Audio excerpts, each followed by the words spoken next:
Hello, Craptaculus. It's still that spooky time of year, at least for a little bit. Before we start this episode, we'd like to thank our wonderful sponsors and you, our loyal listeners, for subscribing to the Cinema Craptaculus channel. And if you haven't given us a review and one of those ratings, please do that. Each month, we offer our unique insights into movies, geek, and pop culture, and what's going on in the entertainment industry. And, of course, our unique brand of humor as we review some of the films out there in the world you may not be aware of. So, sit back, relax. It's time to get your craptacular on.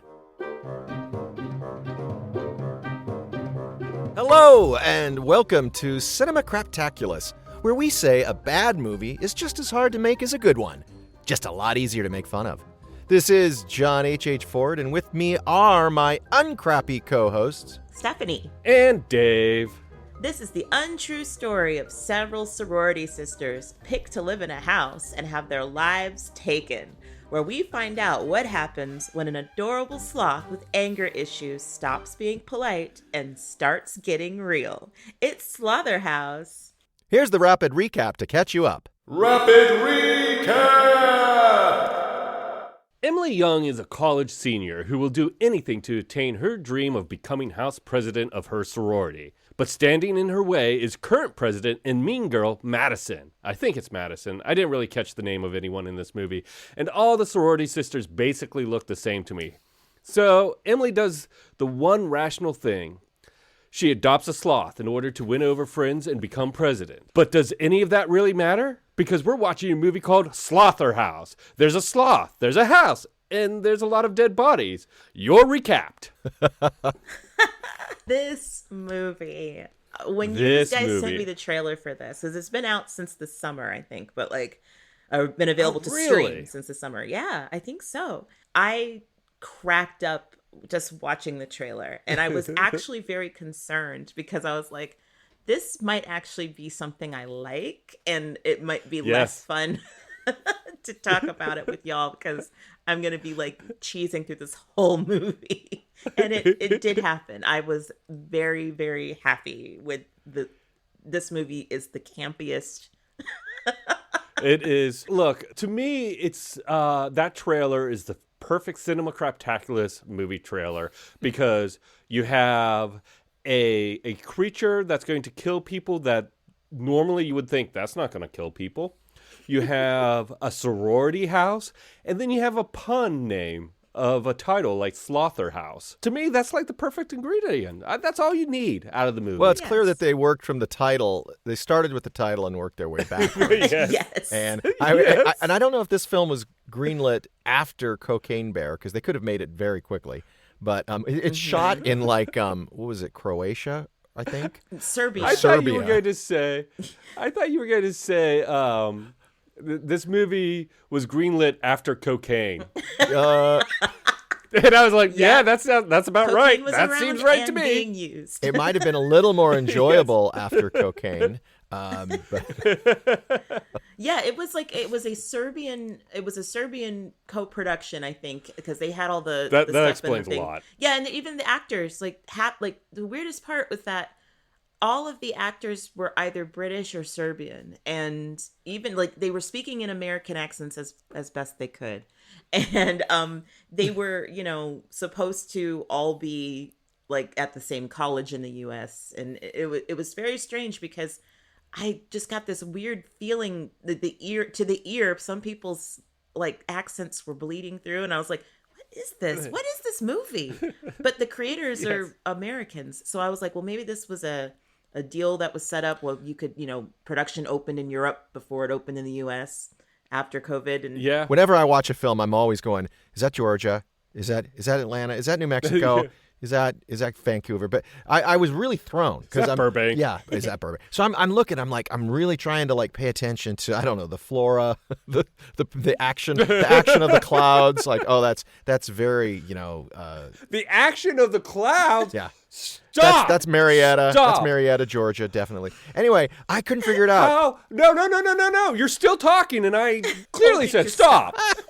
You got to explain to me, because this is more interesting than the movie to me right now. How do you tell an area by the movement of the clouds? Well, Dave, clearly, weather systems in the UK differ in their visuality, than, say, the Pacific Northwest, even though they're very similar to the naked eye. I totally believe you. Like, if you said, well, it's because of this, this, and this, I'd totally believe you.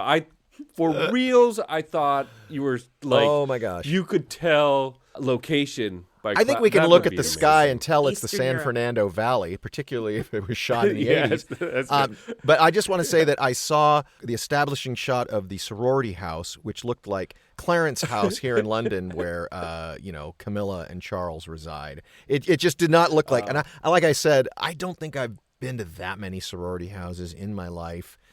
0. Yeah, especially not lately. Tell you that much. Oh God. Nor should I.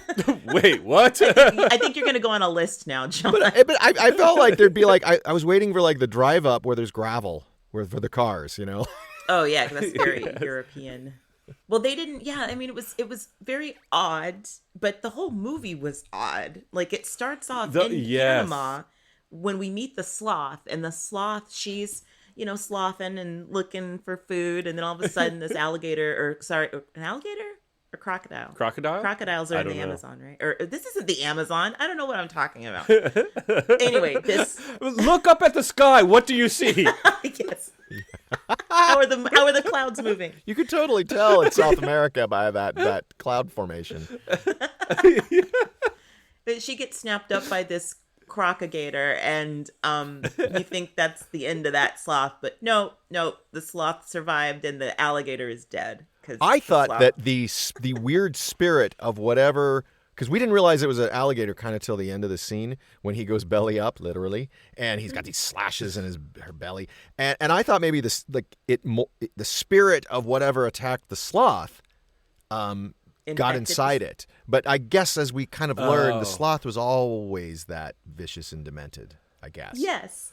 Yes. Waiting for its moment to shine. I wrote in my notes, this is what if John Wick were a sloth? Yes. And I love that there's no explanation at all. It's just this sloth. No origin. No origin. Nope. Nothing. Nope. It can work the internet. It can read. It can work cell phones. We'll get to that. It It can can drive a car. drive. It can. That's when. Here's a criticism of this movie for me. So the John Wick analogy, I realized that John Wick is actually Friday the 13th, but instead of a bad guy killing people, it's a good guy killing people, because John Wick is just this dude who's unstoppable and has no weakness, and except for maybe the love of dogs. And this sloth was kind of the same way. And when it starts, it's like revenge. You're like, oh, I get it. We're rooting for him to kill these people. Her. But then, her to kill these people. You don't know. No one asked the sloth what her pronouns were. That's a good point. But anyway, and when she starts killing people, I stopped rooting for her. I was like, oh, some of these people I don't want her to kill. And then I got confused. I am Team Alpha all the way. Like they were very clear. I agree with you. They're very clear that the message was, hey, don't take wild animals out of their habitat because you don't know what they're going to do. And she was poached. She was kidnapped from her little garden or whatever and taken to America by this man whose sole purpose, I guess, was to like give away wild animals to teenage girls he meets in the mall. Yeah. Because it literally, like, he meets our hero and it's like, hey, you like dogs. Wouldn't you like a cute animal too? And Totally. She dropped her chocolate in his peanut butter. Like, hey, wait, that's millennials. That's an old Reese's peanut. I agree. Gen Z. The setup. Yeah, I was about to say Gen Z. Yeah, millennials are like 40. The setup for how the sloth enters her life is, I don't even want to say ham-fisted. It is like full wild boar-fisted. How they boar get has taken up most of the arm. And how they get from sloth in the mall to sloth in the guy's house, and she just gets an ad. But she's doing this because she wants to, get more She wants to get more Instagram followers and get a run for president of her sorority and win. Which is kind of, I didn't really get, I mean, maybe because I'm an old millennial, but like I was like, oh, okay, so this whole movie is about followers, because the way they introduce all the characters even was like how many followers this character has and how many followers this character has, and that's supposed to kind of give us an idea of who they are in the sorority house and how important they are. But like her whole thing about getting to be the president was, I have to have more followers so people in the sorority will vote for me, and the only way they'll do that is if I have a cute animal. Which I don't know how that didn't connect for me, but I love the sloth. She was adorable. Like, the sloth was very cute. The Middle Eastern guy that sold it to her, who he's probably Serbian. Eastern European. I should correct myself. He seemed to be savvy in the ways of how to either in his salesmanship to appeal to wannabe influencers, or seem to really know that, oh no, you get an exotic animal and your follower numbers go. I mean, like, he really was like immediately. Like, he does it routinely. Like, he routinely bumps people up. You know what I mean? And because he wanted himself hashtag. I love a guy that clearly is doing something probably not legal, selling exotic animals to people online. Wants to be hashtagged. I agree. I thought that was kind of a weird, like, I was like, is this his job? Just to like use his like poaching connections to like get people to raise his own, like, he got a pretty nice house, profile. so I'm guessing he does well. Yeah. So she decides, because the mean girl Madison or whatever is gonna win, and she's really mean, nobody likes her, and I guess our main girl's dream is to be president because her mom was at one point, or her mom was in the sorority or something. I don't know. All good questions. Yeah, but it's like her final year, and so she's really like, she has her heart set on winning, and she has her little friends. Like, she has like the best friend who's all sensitive, and then like the best friend who's literally like a frat boy that's in she's a girl, but she acts like your brother's best friend from high school who is like drinking and She reminded me of one of the Frog Brothers from The Lost Boys, a Corey Feldman character. Because she had like all the knives and the sword. What a weird What else character. did she have? Lack of acting skills. Just terrible. Amazing choices up and down the screen, because every time you look at her, she's making some kind of face. And I found myself just watching her in every scene, because she's like doing these crazy little ticks and stuff. And I didn't know if it was like they cast her for that, or if she brought it to the table. She brought it because that's not her real voice. She's a British actress. It's not her real voice. No. She didn't even speak in that register. Like, her voice, because she was like, hey, what's up, guys? Like that. Like, she was like Hulk Hogan or something. But like, that's not the way she speaks. And like, I was thinking, oh, that's a choice. This is something that they wanted, but it was just so annoying. I was so annoyed by this character. It was like the shaky leg syndrome of acting. Just constantly in motion, constantly trying to get attention, and trying to kind of make a joke. Yeah, I'd love to it'd be funny if the actress is like very well accomplished. She's got a lot of stage credits. Well, she's either extremely talented or not talented at all. You know what I mean? There's no in between with that performance. It does describe a lot of Nicolas Cage performances as of late. It absolutely does. It is a brilliant thing, and we're just not quite getting it. Or it's like he just rolled out of bed and said, "Fuck it, I don't care. Yeah, do what I want." Yeah, I just couldn't. I couldn't.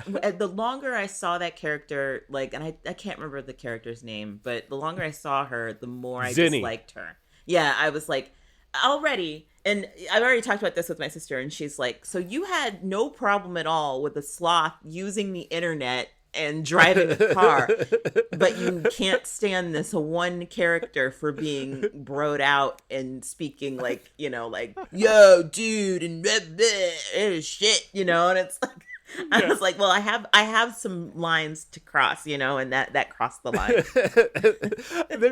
It's funny because that sorority house was like 4 different sorority houses put together. Because you had, like, the hot mean girls who kind of ran the house. And then you had all these oddball characters that I was like, would these people be in this sorority? It doesn't kind of make sense. Because you had the lead, what's her name? Emily, who was kind of fresh and innocent and, like, super loves animals and super sweet until, like, she gets a sloth and then she's like a follower whore. I shouldn't sex shame whores that way because really Emily was evil. Anyway, and then you had the lady. It was the funniest thing. There was like a 44-year-old lady, and she had age dysmorphia because she was the house mom. Oh, she was the house mom. Yes. I thought she was just a student who was like... No, she was not in this. I thought she was in, like, trying to still be a part of the sorority because she was... Yes, she is. She definitely The house was. mom makes more sense. Yeah, she was definitely a wannabe, and she had wanted to...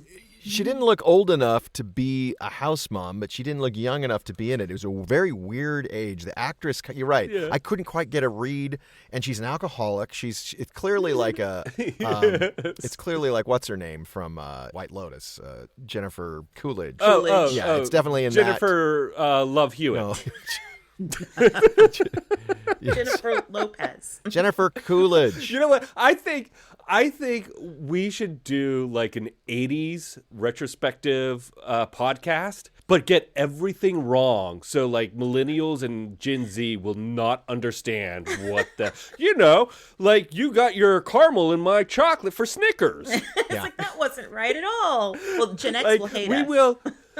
Yeah, we'll like totally Mandela effect a whole generation.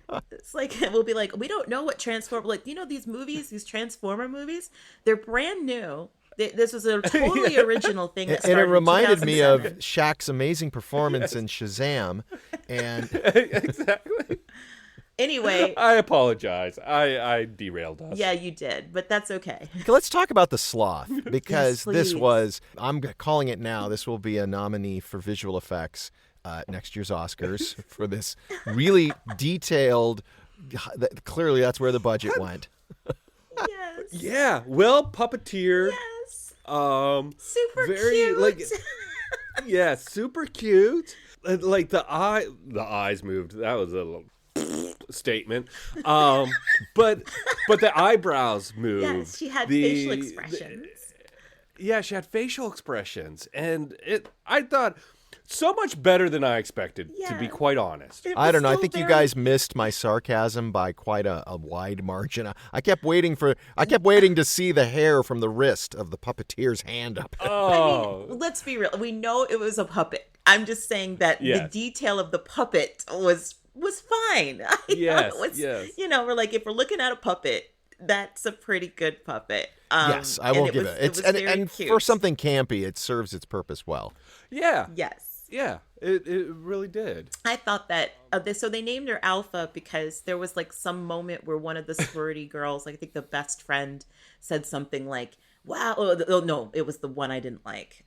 She was like, when she was in the rainforest, she was like, like prey and shit, dude. And now like, she's like Alpha or whatever. And I was like, okay, shut up. But then also, oh, cute. And then they were like, oh, yeah, that'll be her name, Alpha. Huh. And then Alpha became a sorority mascot. And the moment, I'm going to ask you guys this question too, but the moment that I realized that when we were in a cartoon world was not at the beginning when the alligator attacked Alpha, and it wasn't when they were throwing the box around and Alpha came out of the box.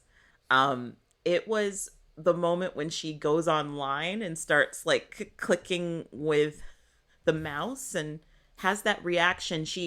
Alpha goes on Emily's laptop and discovers she's clicking through all of Emily's, I guess, Instagram photos or something. And then she sees that one selfie that Emily took with the poacher, and her eyebrows, go up. She's like, ah! and then angrily slams the laptop shut. And I was like, oh, we're in that world where the sloth is going to do things like surf the web and eventually, I guess, get in a car and drive. It's not sentient. It's literally like college educated. Yes. They had it like blowing a whistle. Like they had like a little tournament or whatever. And then they were like, hey, at the sloth's whistle, everybody go. And like Alpha blew the whistle. Sitting in a lawn chair doing a Bud Light ad. Yeah, she opened a beer. Yes. And she was sunbathing in a bathing suit. It was like, I feel like I need to get you a sloth toy for Christmas. I really would love one. I think they were hoping this movie was going to take off and they'd just sell tons of merch is probably what their plan was. The next Grogu. Yeah, you remember the credit sequence had a bunch of memes and stuff that they were like, like Alpha, and they had a song, and I was like, why didn't this movie like take off? Because I would love an Alpha toy. Like I would love like an Alpha little like a little plush plushie. animal. Yeah. Yeah. I'm sure they sold one for Disney's Zootopia. You could just take that, throw a little stage blood on the paws, and there you go. Put a cell phone in its hand. Mm-hmm. Yeah, that was definitely there was definitely a cartoon world. I was like, okay, so this sloth is very, very not slothy. In ways I didn't know. Let's talk about how the slothering starts. So the first kill is, Eastern European animal trafficker. And you get the sense that the reason that this thing hasn't gone on a massive spree the minute it gets out of the cage is because it's being medicated. So as long as it's on those pills, taking its meds, it's this docile, lovable little Grogu. Yeah, that pill thing was kind of weird, too, because they slipped that in there. They keep mentioning it. Weirdness. It's like the lysine contingency in Jurassic Park. You kind of see it, but they don't really do anything with it. Yeah, and they kept talking about it and say that the pills. Like they were like, "What happens if I don't give you these pills?" Or, "Wow, she really needs these pills." And like, "Well, the pills are on the ground. I wonder what that is." You don't see anything happen except the sloth dumps a bunch of the pills in her first victim's coffee or in her beer. Do you remember that? Oh, yes, and that's why she's like passed out on the ground when the sloth is like popping around the room, like everywhere she looks, the sloth is there. When the slothering begins, it was so weird to me because you had this kind of like setup, and then there was a montage of killings, and all you kind of get is, and this is over the course of 14 days, I think. And like there is a death a day. It seems like all these red shirts of the sorority die. And I'm wondering the whole time, like, is there no police? Nope. Is no one really concerned? Nobody misses them. Nobody mentions them. Yeah, every once in a while someone will say, "What happened to Sarah?" Has anyone seen Becky? Yeah, exactly. And it's like nobody cares. I'm like, is this not stinking up the house? All the corpses that are like... Yes. What did the sloth do with the bodies? And the sloth would have very matted fur from the amount of blood from all those kills, and it always looked cleaned and brushed and like. Did it bathe itself after each kill? It knows how to use the shower. It did. We know that. It's very particular from the movie. Yeah, that's right. Yeah, that was a good question, Dave, because I was thinking that too. I was like, okay, so everybody's just taking for granted that people are missing, but nobody's calling the cops. There's no evidence of bodies or corpses anywhere, and for over 2 weeks, and it's sort of like, why? But then also the question is, why was Alpha killing? Why? Like, because it made sense for Alpha to kill the people who offended her. So like the poacher and the girl who left her out in the backyard on purpose. Which was really silly because it's like you wanted to get rid of the sloth, you just put her gently out in the front yard and then be like, "I'm sorry, I'm abandoning you," and it's like she's literally like 2 feet away from the door. Hey, Craptaculars, we'll be right back. And now back to the show. Why was Alpha compelled to kill so many people? And she just would switch it up, and I guess it was revealed later that she was making a selfie document, or she had her own Instagram account. Oh yes, she had her own Instagram account. That's right. I forgot all about that. I'll bet they'll steal that premise in like the next Friday the 13th reboot. Michael's gonna have like this whole account, and you'll find out he is selfieing all of his kills. I'm shaking my head at you, John, for making Michael, saying that Michael's in Friday the 13th. Oh gosh, that's like senility. No, you know what it is? It's Freddy. No, I'm trying to Mandela. I'm melt you. Yeah. No. Yeah, the Mandela No, effect. Friday the 13th. Michael Myers. Come on. Michael, Bro. the famous Yeah. slasher. Exactly. Yeah, he Everybody wears that. knows He wears that football mask. You know, come on. Yeah. Gen Z is just nodding along. Sure. Yeah. That mask that's patterned after Leonard Nimoy. Yeah. I heard that. We had a visit from our sorority girlfriend who was. So I want to talk. So yeah, going back to the missing sorority girls, I wonder if that's part of the intended satire, is that people are so self-absorbed that they really don't. They're wrapped up in their own That's a shit good that they don't point. notice. But I felt like somebody should have made a crack joke like, "It's so nice to use the bathroom. I hardly ever get the toilet because there's so many. Some little like Something that they noticed. something impacts the fact that all of half the house is not consuming the food or the utilities or the laundry. That's It comes down to bills. it comes down to bills. Why is the electricity out? Well, Barbara was supposed to pay. That was my frustration with the movie a little bit, is in some aspects it was so smart, and then in some aspects it seemed like they just stopped caring or something.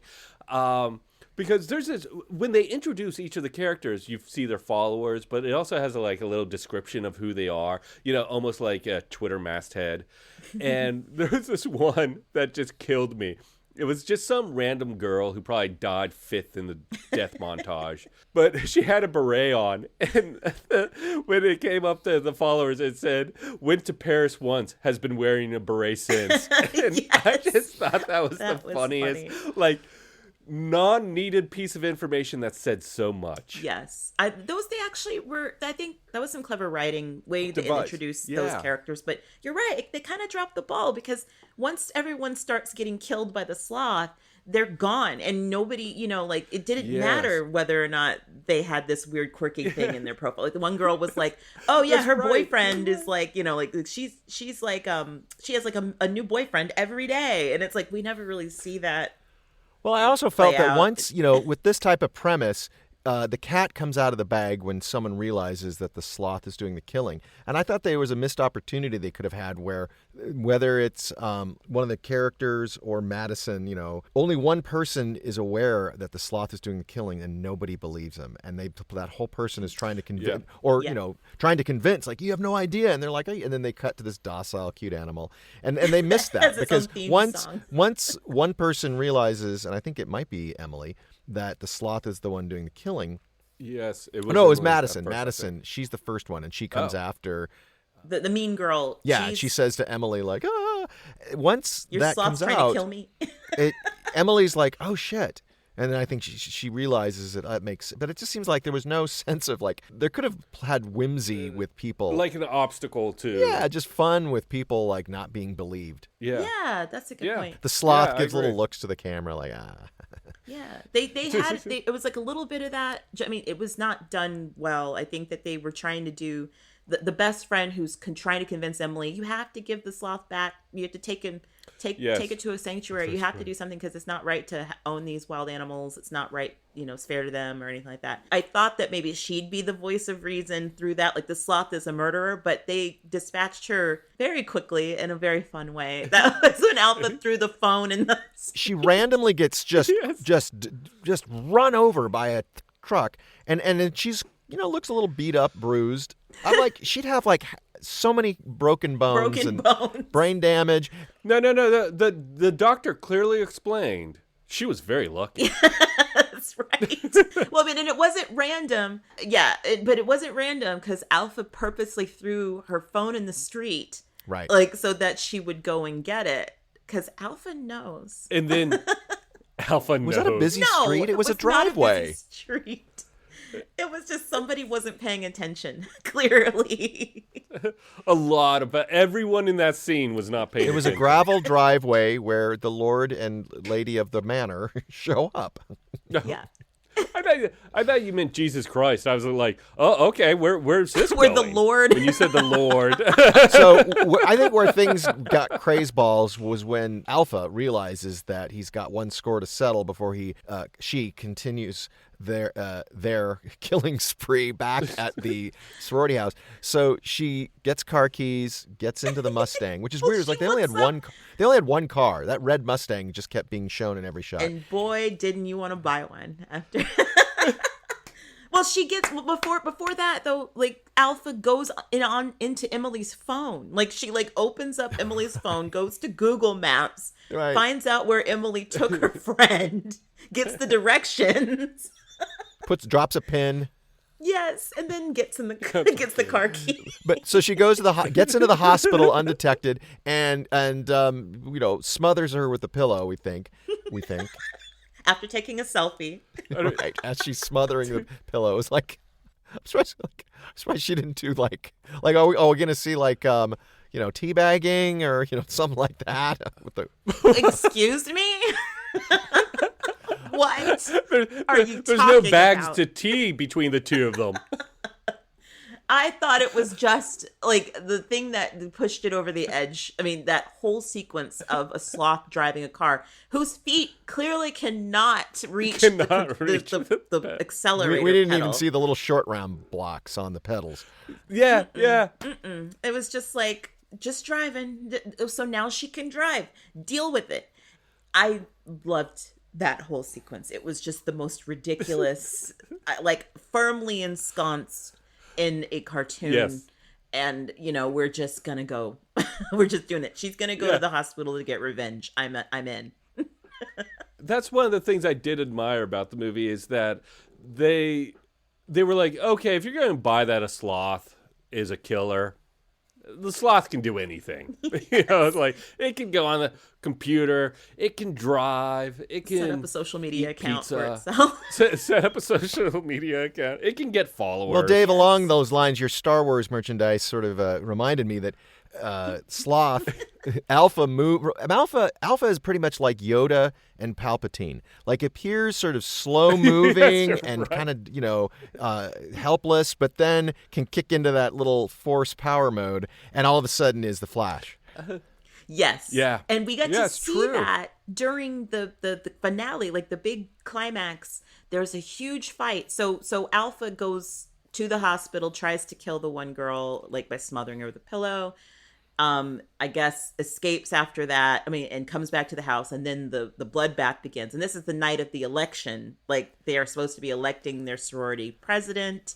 Emily wins, because of course she does, because she's our good protagonist girl. Is she the yes? Yeah. You're like, is it? Yes. Is she the good protagonist girl? Well, she's changed. Yes. Yeah. She's supposed to realize that she's changed. She's supposed to realize that, I'm not doing a good thing. I've become too inept or enamored with fame and popularity. But anyway, she wins, and then Alpha starts killing everybody. They're doing this weird dare thing and cold shower or something like that. What was that? Yeah, I didn't get the trust shower or something. Yeah, it's got to be a Greek thing that we're just if we're not in the Greek system, we don't get it. I just immediately went to the films that I've seen that are, and then now this is another one on the list. They throw people in cold or hot showers. I was just going to say that this whole scene was weird because they're all crowded around. It's like a gym shower where there's a lot of nozzles, like a group shower. And they're all standing around cheering each other to walk fully dressed because they're dressed like it's prom night. Yeah. Into the shower. And I just wasn't sure, is it supposed to be so cold that they can't stand it? Or I think so, because when Alpha shows up, doesn't she turn the water to hot or something and starts sizzling people or whatever? They start boiling, scalding people, and it also, Alpha is the world's worst contractor because she pulls out the electrical wires from the lights and drops them into the water to fry everybody. And there's a scene later on where someone goes, "Don't go down into the showers." Just don't go down there. It's not that we It's need gross. to call an electrician. Just don't go down there. Yeah, don't go down there. Oh no, because of all the dead bodies.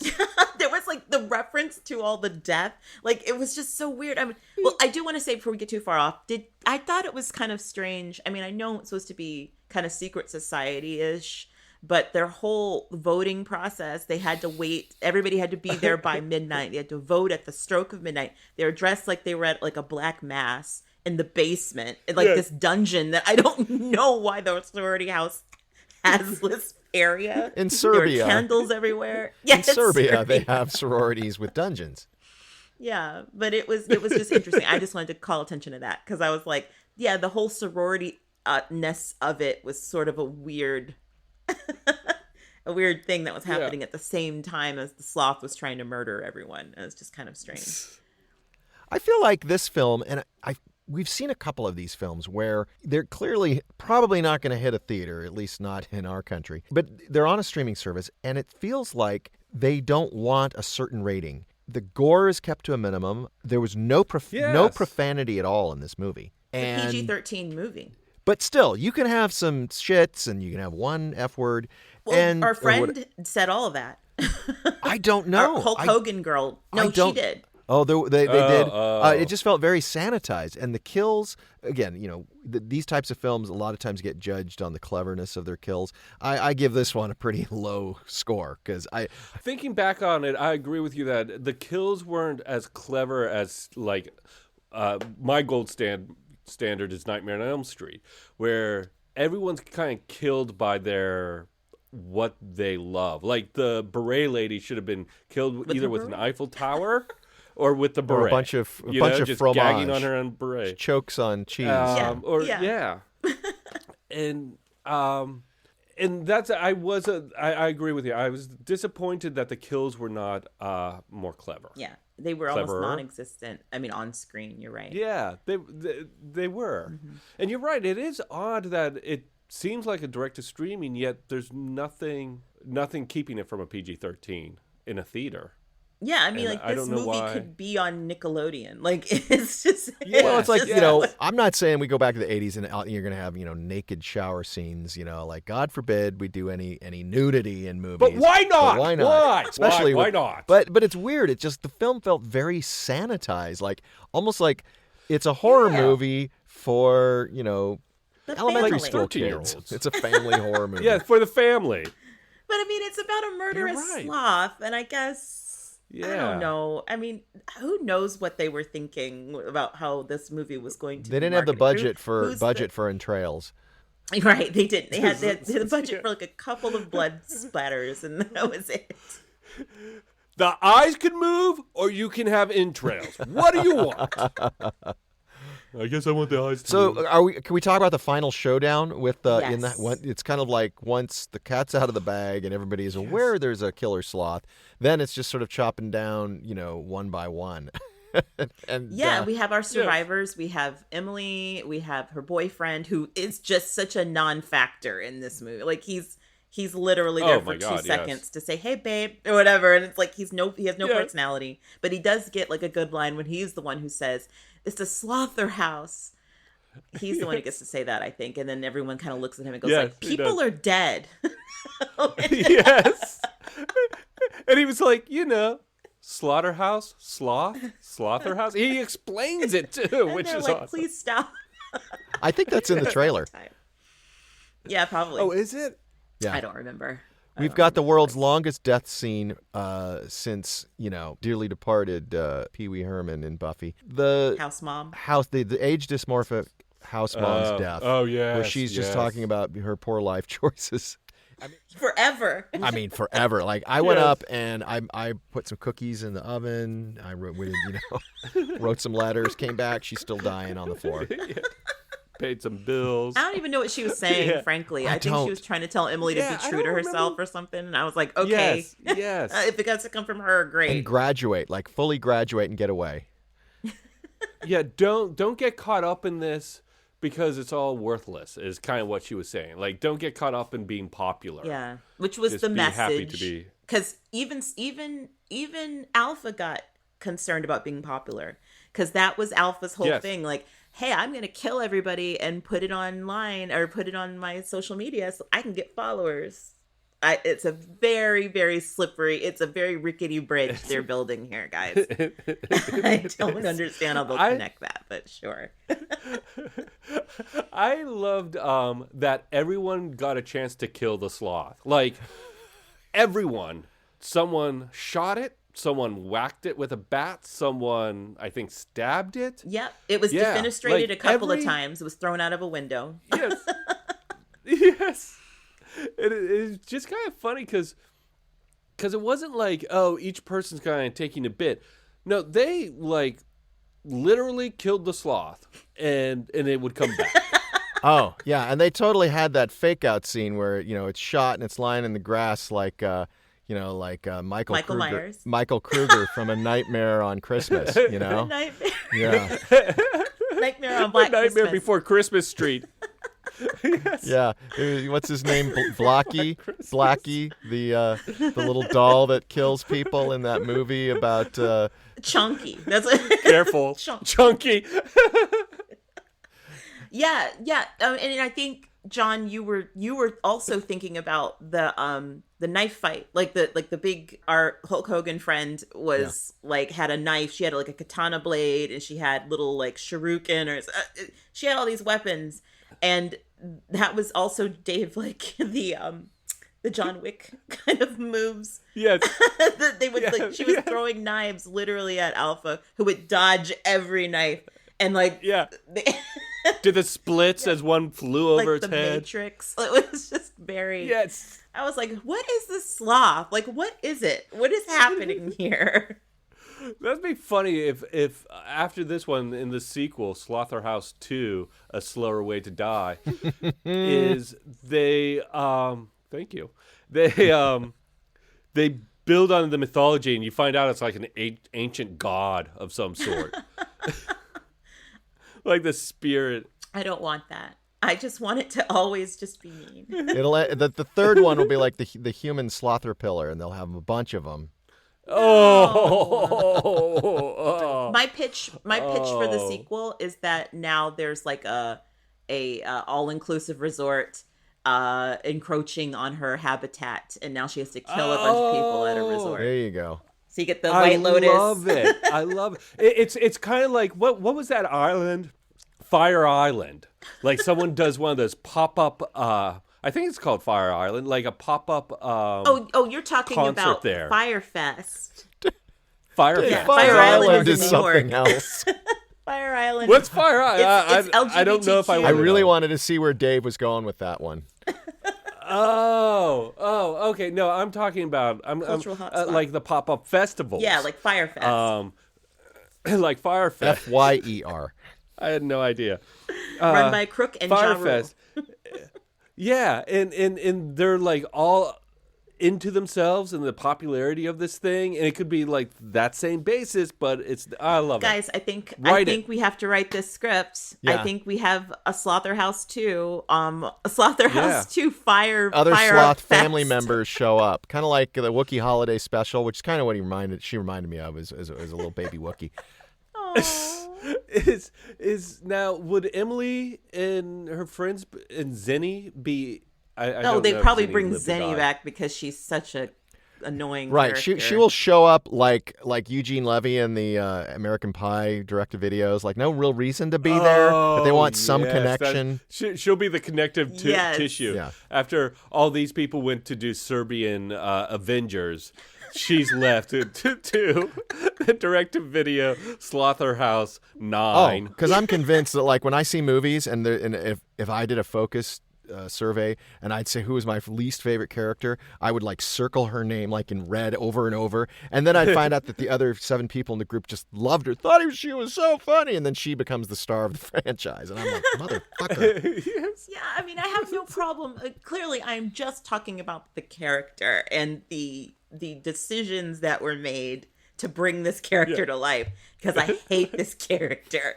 She was just so over the top and didn't have, there was personality there, but there wasn't a lot of background on any of these characters, so you don't know why they do the things they do. And Emily was the only one who we got some sort of insight, and the house mother. They were the only two. The house mother. Yes.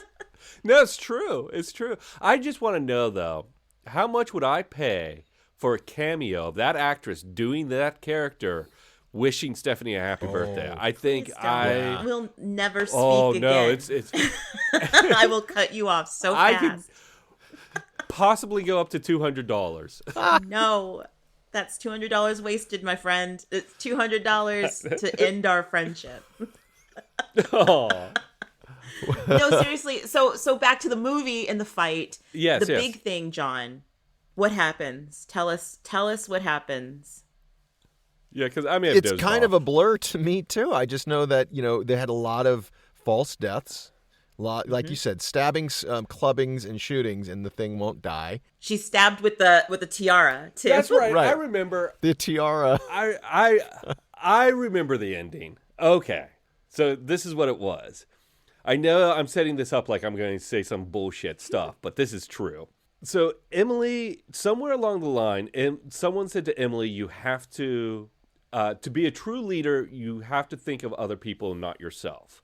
So there's that kind of like weightiness to her character arc there. And they're like, let's all leave. And she's like, no, I've got to go kill this sloth. I've got to go take care of it. And she walks in. She looks at the sloth laying there, shot, stabbed, thonked on the head, tiara, just lying there. And she brings up the gun to shoot her. And then she looks to like her right, and she sees a poster of Panama. Oh, the sloth is looking at something and kind of reaching towards something.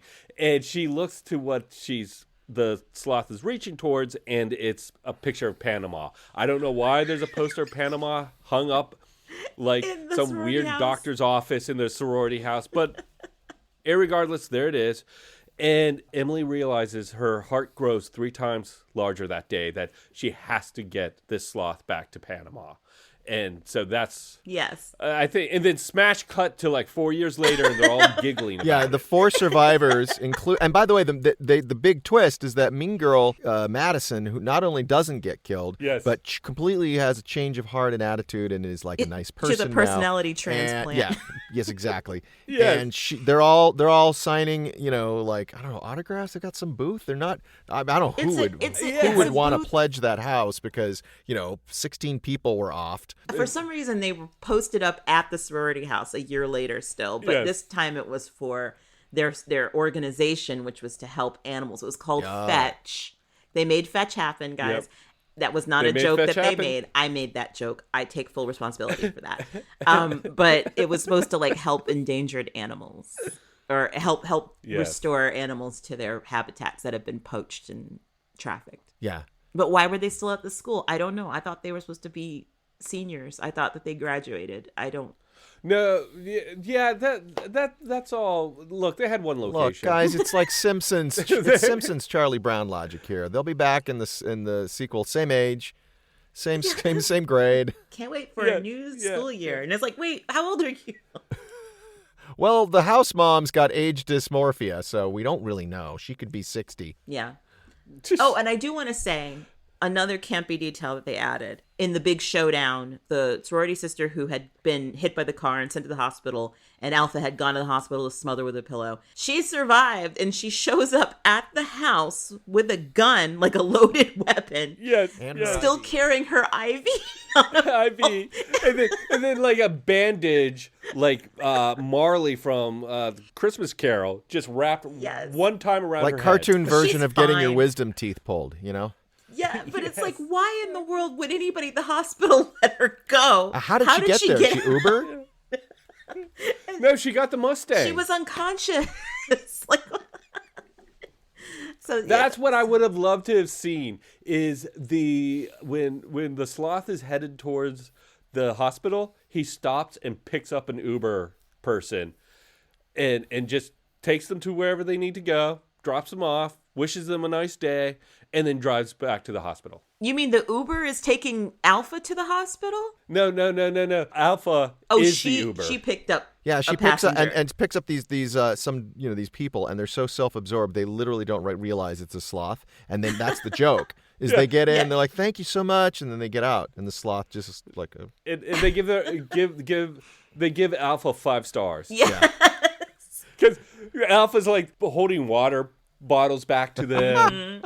Alpha is very, I mean, let's really think this through. Like, Alpha is extremely popular. Alpha has a huge following. She's online. She's an online presence. And it would make sense for her to get a 5-star rating, like, as an Uber driver. And, you know, people were so into her. Her selfies are with her kills, though. So that might be problematic as an Uber driver. Maybe. Depends on where you live. Well, I mean, she still has a bunch of followers and has the hashtag Killer Sloth. So people were into it. They were like, this is great. I love this girl. And I did too, you know? You did. I did. Should I mean, it may be obvious, but should we rate this? I would love to. Oh, wait, but we have to see what happens. Alpha's back in the rainforest at the end. She's fine, apparently, and posing for selfies again. Yep. And the end of that, before we rate it, I do want to say, though, that the last scene is the weirdest scene I've ever, like, I don't understand it. Like, it is the rainforest again, and there's these tourists who are on a guided tour with an expert. The alligator shows up. There's this little girl walking towards the edge of the green screen. And there's like an alligator that's also like, you know, Windows 95. And they're like, oh, look out. And then the little girl is on her phone, not paying attention. And she suddenly looks up and goes, oh my gosh, wow, that was weird. And then the guide is like, yeah, all these animals are very dangerous. And she's like, oh, like that one, like that cute sloth there. And it's presumably Alpha. All healed up. She's hanging there, all healed up and great. And then she's like Wolverine. And the little girl takes a selfie with Alpha, and Alpha makes like a cute saucy look or something. Ting ting. Yeah, and I was like, first of all, this looks like this was filmed in 2 different rooms, like weeks apart, because none of these characters seem like they're interacting in the same space, and it was just strangely staged. And like I said, like, it could be because they had people walking around in a green screen, like I said, but it was just so awkward. I have to check that out. I have no memory of that. Yeah, you passed out. Yeah, I was you told us. I'm Googling COVID surge in Serbia 2023. Was there one? Because, you know, they probably stopped the production or something. Yeah, and they were like, we got to come back and do this last bit. And it's like in a mall or something. Yes. Just paint the walls green. We'll figure it out. We'll deal with it. Let's rate Sorry, this. guys. So let's rate it. Yeah. Cinema Craptaculus ratings. Yeah, let's rate it. Okay, so we have a 3-tiered rating scale here. The top is Cinema Craptaculus, and this time it's slow down. You have to watch this. The middle is Craptaculus. Take it slow. If you have the time, it's worth a watch. And utter crap. What slow person wrote this? What? Slow Loris. It's a different animal. I have to say, I'm going to go Take It Slow. It's Craptaculus. I think it's a movie worth watching. I mentioned where I was disappointed, or not disappointed, but... Disappoint! Yeah, I started losing interest in the middle part of the movie just because the kills weren't keeping me into it, and the setup was so clever and funny, and everything about it was like, it blew me away, and then it kind of fell apart in the middle. And so I say Craptaculus. All right. Taking it slow. All right. Take it John, slow. what about you? Taking it slowly. Don't the Eagles sing a song like that? Let's take it to the limit. Take it to the limit. I'd like to see Alpha the Sloth in like a yacht rock situation where she's on board a yacht. She's, you know, like transported. Then it becomes like Speed 2 or something like that. Or, you know, one of those, you know, Jason Takes Manhattan in the first half. You know, like where, so all of these yacht rock douchebags, so we could hear, you know, I'm sure they'd have the budget for, you know, Supertramp. Anyway, I digress. I think this falls somewhere between Take It Slow and utter crap. I agree that just the sheer premise alone makes it in that craptacular world of ours for people who want to, kind of like a horror film that's not overly, you know, it's not that gory, it's not very scary. So it's kind of for those people that want Halloween but don't want like Halloween, you know. So meaning like, I'd say that like if you have a spouse or a partner or even a roommate who isn't into like the real gross scary stuff stuff. This is a good compromise for a Halloween movie night. But having said that, there were a lot of missed opportunities.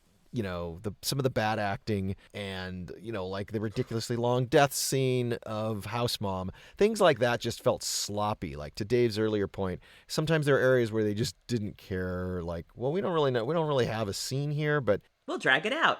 Yeah. We'll drag it I hate out. to say it, but I think somebody with a little more, I don't want to say just a writer, no offense, because then I'm blaming the original writer for their brilliance. I think another writer coming in, or even a real savvy director who's kind of come up and coming, could probably make this elevate it into the Cocaine Bear world of something really fun. And so yeah, I'd say between the two, take it slow, but not quite the slow person wrote this. I would say that I second what you said about there being some slow parts. Some slow parts in the Sloth movie. It's all of a piece, guys. I do think that it was a bit long. They didn't have enough. Yep. They didn't have enough story to make it last 90 minutes for sure. But Yeah. That Sloth really did a lot of the heavy lifting for me. I adored her. I thought she was fantastic. I thought she was cute. I thought that like the cartoonish things she was doing were just wonderful. So it pushes it up for me. Like it's again, I'm going to kind of do a split difference thing too, but I'm going to be on the high end of it where I'm like between Cinema Craptaculus and the regular Craptaculus rating. I would say if you like sloths and you want to see a cute movie a cute sloth doing hilarious, weird, bizarre things, then you have to watch this. But if you are looking for something that is going to make sense, maybe just, take it slow. Just kind of put it on in the background and kind of laugh at the parts that are funny and ignore the parts that are boring and dumb and, that's sort of it. But I will remember this movie. This movie is not something that will be like, oh yeah, what was that about? I'm not going to feel that way about this movie. It caught me on a good day. Stephanie, I'd like to take you to really task great way. for saying if you like sloths and you want to see them doing some interesting and goofy things.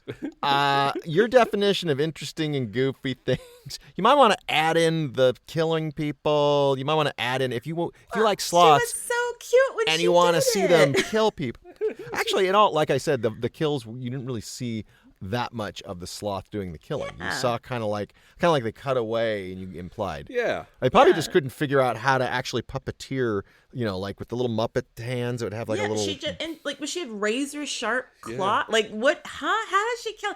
I mean, I like the sleeping bag kill though. Like she just zips a girl up and pushes her off the roof. And I'm thinking, how did she get her up on the roof? And it did wickedly strong. And why did no one step on her leaving the party? Right, because she was right there. Well, she almost got run over by a car, remember? But then she, I guess, scrambled away. She was lightning fast. Let's not forget She was that. lightning fast. Alpha could run. Jedi apparently. Force skills. Yes. So I think it sounds like we're all over the map rating this thing. Yeah. But I also think in a way we all enjoyed it in a way, except for maybe John didn't like it. He found it silly and In all pandering. fairness, it was between this and a film that I think would have been an actual scary movie, and this one didn't send me to bed or my significant other with nightmares. So this was an eye roll is much better than hiding under the covers. Exactly. I have to say that I'm glad Stephanie liked it, because the other movie we were talking about doing was No One Will Save You, that just came out on Hulu. And it's getting really good reviews. And I'm like, oh, we should have watched We that. can still watch it. It's still around. Oh, yeah. I mean, It's still there. Yeah, we can I think it'd be review it funny next time. if we review it and we give it a terrible rating because it's actually a good movie. So we think, for our purposes, it was horrible. Nothing to make fun of. Yes. It was well done. It was well acted. It was freaking scary. I'm so angry. I will say, though, while I'm on the record, I want to tell our listeners that this was not my choice. Somebody else came up with this movie idea, and I said, Oh, this sure. was me. This So it was your 100% fault. You me. did this to yourself. And then my favorite thing was I texted them and I was like, hey, do you want to do Slotherhouse? And Stephanie was like, oh, that sounds awesome. Or no, she didn't even say No, that. I said, it's just well, I think like, I'm- this trailer is hysterical. Yeah, and I think I'm going to like it. or something like. I was positive, Yes, but I was uncertain yes. because I was like, well, if I like it, Yes. is it going to make for a fun recap? You know, like, or it's more fun sometimes to watch movies that are not my cup of tea. And then John did respond, and I followed up with him, and he's like, "Oh yeah, this sounds great." Or John was in John London, and he was wrote just back. Would you 4 ignoring hours say? later. Would you say I was a little slow on the uptick? Oh yeah. Oh. Ooh, boo. Well, thanks for joining us on the Cinema Craptaculus journey. This is Dave, and ever present with me are Stephanie. And John. And remember, the last part of the script I cut out, so I don't know what I'm supposed to say After here. 10 years. And remember, a bad movie's just as hard to make as an easy one. An easy one. Just a lot good to make fun of. And we Mandela'd that. And Mandela, Gen Z. I'm not doing it again. We're going with that one. That's the take. Perfect.